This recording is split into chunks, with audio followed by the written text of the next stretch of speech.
नमस्कार, मी राजेंद्र तिडके आणि आपण पाहतात युवा दर्पण लाईव्ह। सुरुवातीला पाहूया आता आजच्या ठळक घडामोडी। वारीमध्ये अत्यावश्यक रुग्णांकरिता प्रथमच एअर ॲम्ब्युलन्सची सुविधा, आरोग्यमंत्री प्रकाश आंबेडकरांची माहिती।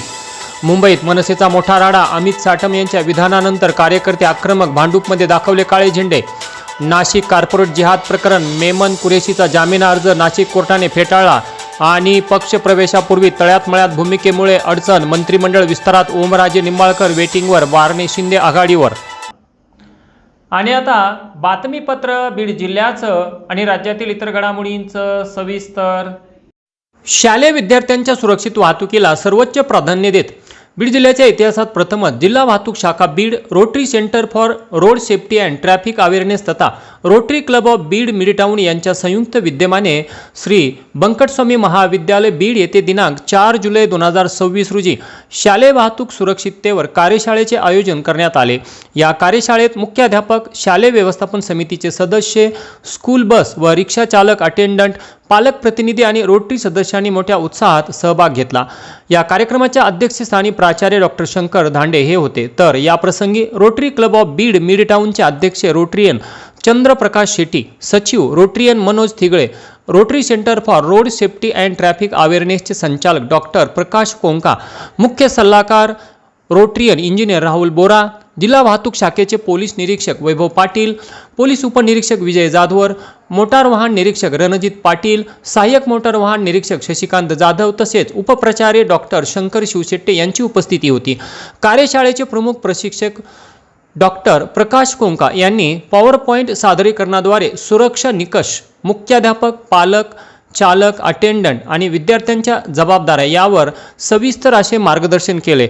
मोटार वाहन निरीक्षक रणजित पाटील यांनी शालेय वाहतूक करणाऱ्या वाहनांची नियमित फिटनेस तपासणी, वैध परवाना व बॅजधारक चालकांकडून विद्यार्थ्यांची वाहतूक करण्याचे महत्त्व अधोरेखित केले, तर चंपावती विद्यालयाच्या मुख्याध्यापिका श्रीमती कुलकर्णी यांनी अशा कार्यशाळा प्रत्येक शाळेत आयोजित होणे ही काळाची गरज असल्याचे नमूद केले।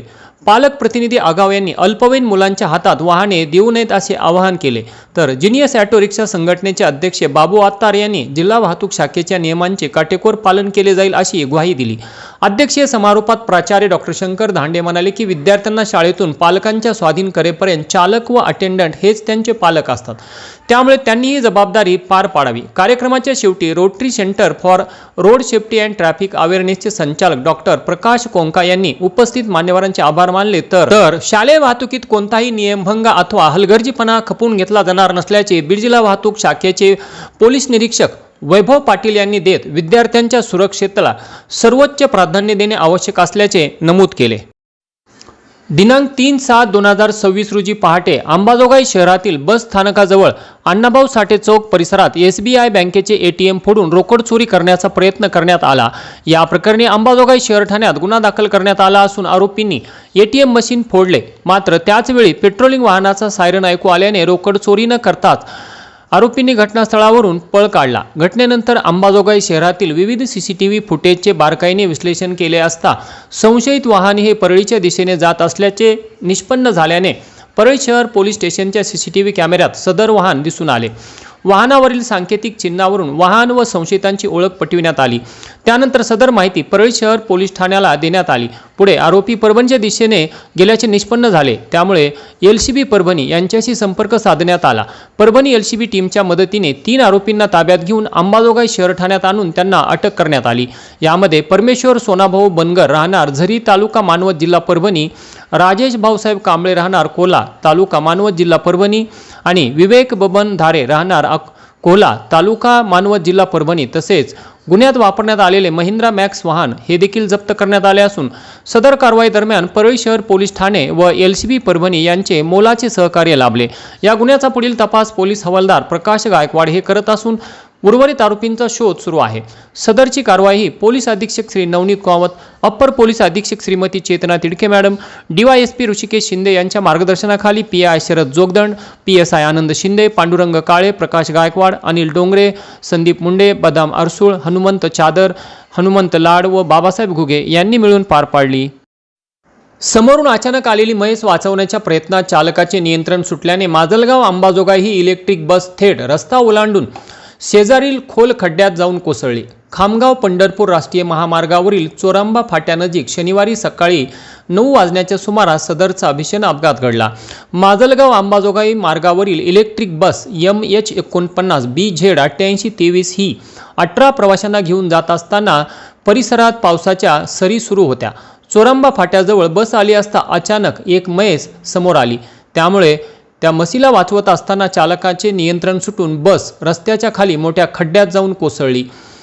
अपघातानंतर बस एका बाजूला कलंडल्याने प्रवाशांमध्ये एकच गोंधळ आणि किंचाळ्या सुरू झाल्या.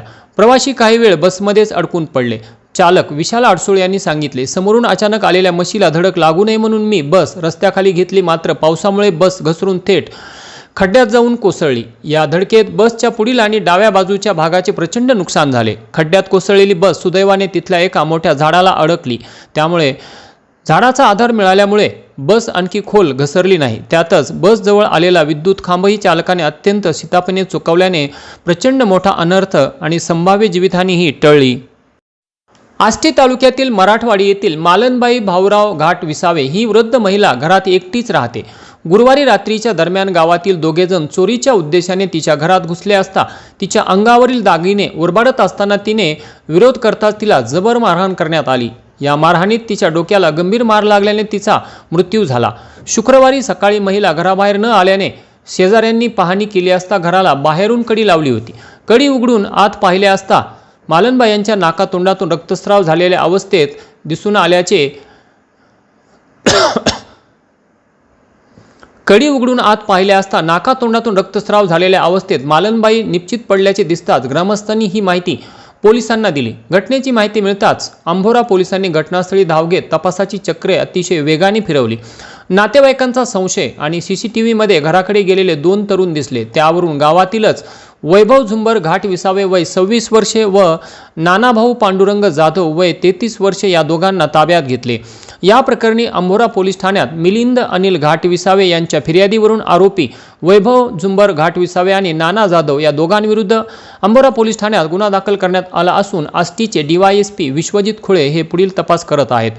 या खून प्रकरणातील आरोपींना अवघ्या काही तासात पोलीस अधीक्षक श्री नवनीत कामत, अप्पर पोलीस अधीक्षक समीर शेख तसेच आष्टीचे DYSP विश्वजित खुळे यांच्या मार्गदर्शनाखाली API विक्रांत हिंगे, PSI चंद्रकांत तावरे, आदिनाथ भडके, कृष्णा निकाळजे, अमोल सिरसाट, अमोल ढवळे, कृष्णा नरवडे, कृष्णा लव्हाळे यांच्यासह पोलीस कर्मचाऱ्यांनी मोठ्या शिताफीने ताब्यात घेतले. तर दिनांक 20 एप्रिल 2026 रोजी मयत महिलेचा मुलगा अनिल घाट विसावे यांचेही निधन झाले होते. सदर महिलेला पेन्शन येत असल्याने तिच्याजवळ पैसे असल्याच्या लालसेतून आरोपींनी तिचा जीव घेतला असल्याचे ग्रामस्थांकडून बोलले जात आहे. आणि याचबरोबर आजचं बातमीपत्र संपलं. उद्या पुन्हा भेटू काही नव्या आणि ताज्या घडामोडींसह. तोपर्यंत पाहत राहा युवा दर्पण लाईव्ह चॅनल. लाईक करा, सबस्क्राईब करा आणि व्हिडिओ आवडल्यास शेअर करा ही नम्र विनंती. तोपर्यंत नमस्कार.